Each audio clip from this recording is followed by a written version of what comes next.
잡힌 시선, 따뜻한 공정의 가치로 함께합니다. 황보선의 출발 새아침. 오전 7시 34분입니다. 황보선의 출발 새아침 2부 시작합니다. 더불어민주당 이재명 대선 후보가 연일 부동산 안정 자신 있다. 기대 이상의 부동산 공급 대책 마련하겠다. 이렇게 강조하고 있습니다. 더불어민주당은 개발이익 환수제 등 이른바 대장동 방지법을 포함한 이재명표 개혁 입법에 속도를 내는 모습인데, 자, 관련해서 국토교통위 소속이자 더불어민주당 선대위 공동상황실장 맡고 계시죠. 친성준 의원과 이야기 나눠보겠습니다. 진 의원님 나와 계십니까? 네, 안녕하세요. 예. 신성준입니다. 안녕하십니까.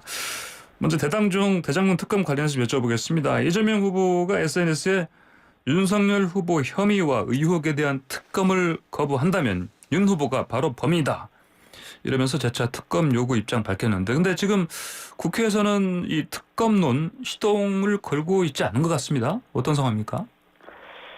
국민의힘과 윤석열 후보의 정략적 태도 때문에 예. 논의에 진전이 없습니다.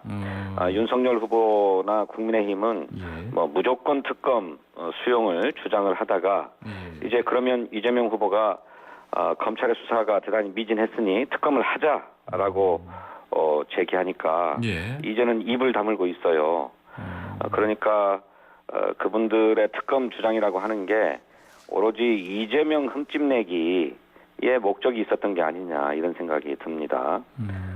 대장동 민간 사업자 등 4명의 재판이 시작되었지만은 검찰이 2개월 이상 수사를 했음에도 불구하고 부산저축은행 부정사건 수사 당시에 대장동에 대한 대출 비리가 그냥 덮인 문제라든지 곽상도, 박영수 등 이른바 50억 클럽에 대해서는 수사가 전혀 이루어지지 않았고요. 또 하나은행 컨소시엄 내에 지분 구조도 대단히 수상한데 그 경위에 대해서도 수사가 이루어지지 않았기 때문에 이제는 특검이 불가피하다고 보여지거든요. 그래서 이런 미진한 부분에 대해서 특검을 반드시 해야 된다라고 얘기하니까 이제는 입을 다물고 있어요. 이중적인 태도라고 생각합니다. 알겠습니다.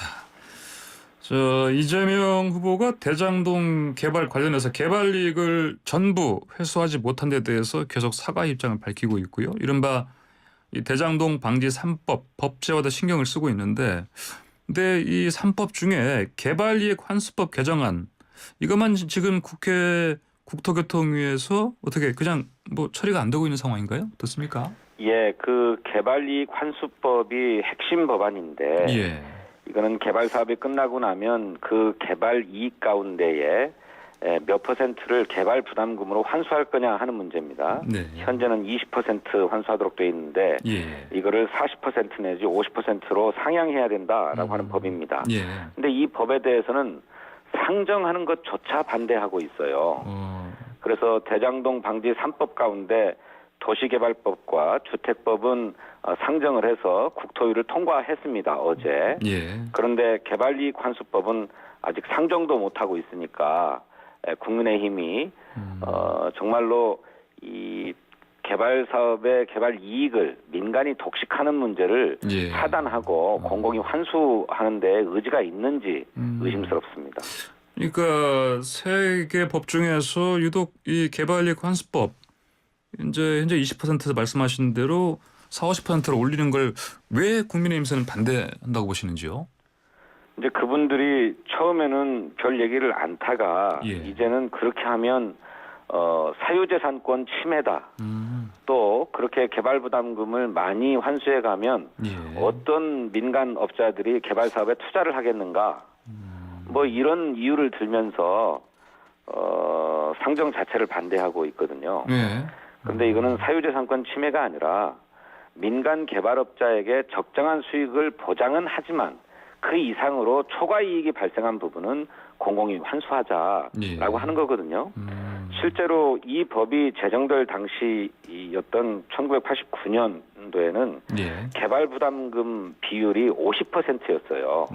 이게 계속 낮아지다가 이제는 20%밖에 되지 않기 때문에 민간 개발업자가 막대한 초과 이익을 거두고 있거든요. 그런데 이것은 개발 사업에 의한 효과일 뿐만 아니라 인허가의 효과이기도 하기 때문에 예. 공공이 개발 이익을 누릴 수 있도록 적정 비용을 환수해야 되겠다라고 하는 겁니다만 국민의힘이 납득할 수 없는 이유를 들면서 논의를 반대하고 있으니까 답답한 상황입니다. 알겠습니다. 그러면 이 문제 포함해서요. 민주당에서 어제 오후에 이 정책 의총 열었지 않습니까? 네. 거기에서 어떻습니까? 이 이재명 표 개혁 입법들 추진 관련해서 당론을 좀 모았습니까 어제? 네, 그렇습니다. 말씀드렸던 것처럼 대장동 방지 3법이 있는데 예. 민간 업자의 이윤율의 상한을 정하는 도시개발법과 예. 또 민관 합동개발의 택지에서 분양가 상한제를 적용하도록 한 주택법 네. 이거는 이거 그리고 개발이익 환수법 이 세 가지 법을 모두 다 당론 법안으로 확정을 했어요. 예. 그런데 그 도시개발법과 주택법은 어제 국토위에서 여야 합의로 통과를 시켰습니다마는 개발이익 환수법은 아직 상정조차 못하고 있기 때문에 예. 이 문제를 당론으로 정해서 힘있게 추진하자라고 하는 결의를 모았습니다. 그렇군요. 그러면요 내일 모레 9일이 그 본회의 예정돼 있는데 그때를 1차 데드라인으로 지금 설정했다 이런 얘기 들었습니다. 맞습니까? 예, 정기국회 회기 중에 예. 그 여야 합의로 일단 국토위를 통과한 도시개발법과 주택법은 통과를 반드시 시키자라고 예, 하는 예. 것이 네. 저희 당의 목표고요. 네. 개발이익 환수법은 아직 상정조차 되지 않았기 때문에 네. 여야가 더 머리를 맞대고 합의를 이루기 위해서 노력을 해야 되겠는데 예. 국민의힘이 저렇듯 계속 반대만 한다면은 패스트트랙 같은 것들을 동원해서 예. 처리하는 방안을 검토해야 되지 않느냐 하는 생각도 가지고 있습니다. 그렇군요. 자 그러면 또 이것도 야당 쪽에서 또 뭐 강행 처리다 이런 식으로 비판을 받을 수 있는데 당 내에서는 좀 걱정하는 목소리는 안 들립니까? 패스트트랙으로 지정을 한다 하더라도 예. 뭐 곧바로 통과될 수 있는 것은 아닙니다. 예. 정기국회 회기 중에 개발이익 환수법을 통과시키는 것은 아마 어려울 거라고 보여지고요. 예. 예. 다만 패스트트랙으로 해서 신속 처리 안건으로 지정을 하면 예. 그거는 법에서 정한 기한 내에는 처리되도록 하는 것이니까 예. 그 문제는 여야 간의 협의를 더해서 예. 도무지 진전이 없으면 신속 처리 안건 지정 방안을 검토해 봐야 된다라고 하는 생각입니다. 그렇군요. 이제 이른바 대장동 방지 3법 중에서 앞서 말씀하신 도시개발법하고 주택법은 9일 본회의에서 통과될 가능성이 높고요. 네. 그리고 이제 개발이익 환수법만 좀 더 여야 논의를 통해서 추진을 하시고 만약에 잘 안 되면 패스트트랙이라도 추진하겠다 이런 말씀이시네요. 예, 그런 고민을 하고 있습니다. 알겠습니다. 최근 여론조사 결과 하나 좀 볼게요. 그 리얼미터가 오마이뉴스 의뢰로 11월 29일부터 12월 3일까지 전국 성인 3,054명 대상으로 조사한 결과를 보면은 부동산 문제를 가장 잘 해결할 수 있는 후보로 이재명 후보가 38.3%, 윤석열 후보가 38.5%로 접전 양상을 보였는데 자세한 사항은 중앙선거 여론조사심의 홈페이지를 참조들 하시고 자 이거 보면은요. 두 후보가 이 부동산 문제 해결 능력에 대한 어떤 뭐 기대감 여기서 차이가 거의 안 나네요. 네, 저는 윤석열 후보가 그렇게 높게 나오는 것이 좀 의아합니다. 아 그렇습니까? 예. 사실 윤석열 후보는 예. 이 주택 토지 문제도 그냥 시장에 맡겨두면 된다 뭐 그런 입장입니다. 예. 그러니까 특별히 부동산 정책이라고 할 수도 없어요. 예. 또 그냥 시장에 맡겨두면 된다고 하는데 그것이 부동산 문제를 해결하기 위한 해법이 될 수 없다는 것은 모두가 압니다. 그냥 맡겨만 놓으면 예. 해결될 것 같으면 뭐하러 여러 가지 부동산 정책을 고민하겠습니까? 예. 문재인 정부, 우리 정부가 집값 잡기에 실패한 것은 사실이고 이 점을 정말로 송구스럽게 생각합니다. 하지만 집값을 잡으려고 노력을 해온 것만은 사실입니다. 뜻대로 되지는 않았습니다만. 네. 그런데 이제 이재명 후보는 이 주택, 토지 문제 해결을 위해서 기본주택, 또 부동산 감독원, 심지어는 정치인으로서는 감히 좀 꺼내기 어려운 증세 정책이라고 할 수 있는 예. 국토보유세 정책 구상까지도 제기할 정도로 이 토지 주택 문제에 대해서 정면 승부하겠다라고 하는 의지를 보여왔어요. 예. 이제 그런 의지를 국민들께서 평가해 주시는 게 아닌가 그렇게 생각합니다. 예, 알겠습니다. 이재명 후보가 지난 2일 이 방송기자클럽 초청 토론회에서 이렇게 얘기를 했습니다. 주택 문제, 부동산 문제는 안정되게 할 자신이 있다. 네. 기대 이상의 공급 대책을 마련하겠다. 이렇게 강조했는데요. 이 네. 기대 이상의 주택 공급 어느 정도를 말하는 걸로 봐야 되겠습니까? 이게. 양과 질 모든 측면에서 국민의 기대를 뛰어넘는 예. 공급을 하겠다는 것입니다. 예. 현재 대규모 주택 공급을 위한 구체적인 방안을 검토하고 있는데 예. 이미 언론에 좀 보도가 되었습니다마는 지하철 1호선을 전부 지하화하고 그 지상부를 활용해서 주택 단지를 조성하는 방안이라든지 예. 도심 내에 공항을 이전해서 그 부지를 활용해서 주택을 공급한다든지 또 재건축 안전진단 기준까지도 재검토하고 또 층고를 제한하고 있는 문제도 완화한 방안도 역시 검토하고 있습니다. 예. 이런 대규모 공급 외에 질적인 측면에서도 이재명 후보의 기본주택이 기본적으로 이제 임대주택입니다만은 기존의 임대주택하고는 완전히 질이 다른 주택을 구상하고 있어요. 예. 뭐 그 주택의 입지라든지 또 공간의 면적 또 실내 디자인 뭐 이런 것에서 기존의 임대주택과 완전히 차별화하고 또 국민의 생각 이상의 좋은 그런 주택을 공급하겠다라고 하는 그런 구상을 가지고 있는데 예. 머지않아 그 공급 계획들을 정돈해서 발표할 때가 있을 것입니다. 알겠습니다. 네, 황보선의 출발새 아침 지금 진성준 민주당 의원과 인터뷰하고 있습니다. 자, 진 의원님, 네. 이재명 후보가 그러면은 이제 부동산 이슈를 선점하기 위해서 뭐 조만간 새로운 공약을 발표할 것이다 이런 관측도 나오는데 어떻게 보십니까? 네, 그래서 현재 그런 다양한 방안을 놓고 네. 정리를 하고 있거든요. 그래서 그런 정리가 끝나는 대로 발표할 계획입니다. 그렇군요. 알겠습니다. 자, 부동산 거래세를 낮추는 공약도 검토된다는 소리가 들리던데 민주당에서도 이 다주택자 양도세 완화하는 쪽으로 방향을 잡은 것 같습니다.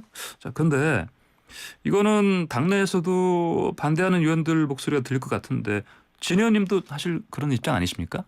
네, 그렇습니다. 네. 조금 좀 바로잡아야 될 게 있을 것 같은데요. 예. 방향을 잡은 것은 아니고 뭐 논의가 정책 예. 라인을 중심으로 있는 정도입니다. 논의 중이다. 이 정도. 부동산 세제의 큰 원칙은 보유세를 강화하고 거래세는 완화한다는 것입니다. 여기에는 뭐 여야가 이견이 없는데 네. 부동산 양도소득세는 거래세라기보다 소득세입니다. 예. 부동산 매매를 한 뒤에 그 시세 차익에 대해서 부과하는 세금이거든요. 예. 그러니까 물론 거래가 전제된 것이긴 합니다만은 그 거래 자체에 대해서 세금을 부과하는 게 아니라 거래로 인해서 발생하는 소득에 대해서 세금을 부과하는 거니까 이걸 그냥 양도소득세를 거래세다 이렇게 치부하기는 좀 어려운 측면이 있고요. 두 번째로는 아까 말씀드렸던 것처럼 거래세를 완화하려면 보유세 강화가 전제되어야 하는데 이미 종합부동산세 등 보유세를 완화하지 않았습니까? 그런데 거기에다가 거래세를 완화하겠다라고 하는 거는 아까 말씀드린 부동산 세제의 큰 원칙이나 원리에 맞지 않는 얘기라고 생각해요.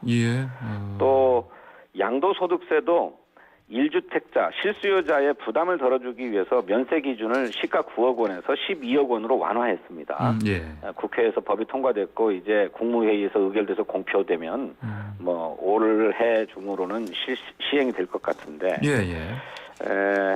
이렇게 양도소득세도 일부 완화를 했기 때문에 추가적인 다주택자 양도세 완화까지 검토해야 되는가 하는 데 대해서는 저는 신중해야 된다 이런 생각을 갖고 있습니다. 알겠습니다. 방금 말씀하신 그 1주택자 양도세 비과세 기준 그 완화하는 거 있지 않습니까? 이거는 오늘 국무회의 의결하고 빠르면 뭐 내일 모레 내일 뭐 이번 주 안에 시행될 거다 이런 얘기도 나오더라고요.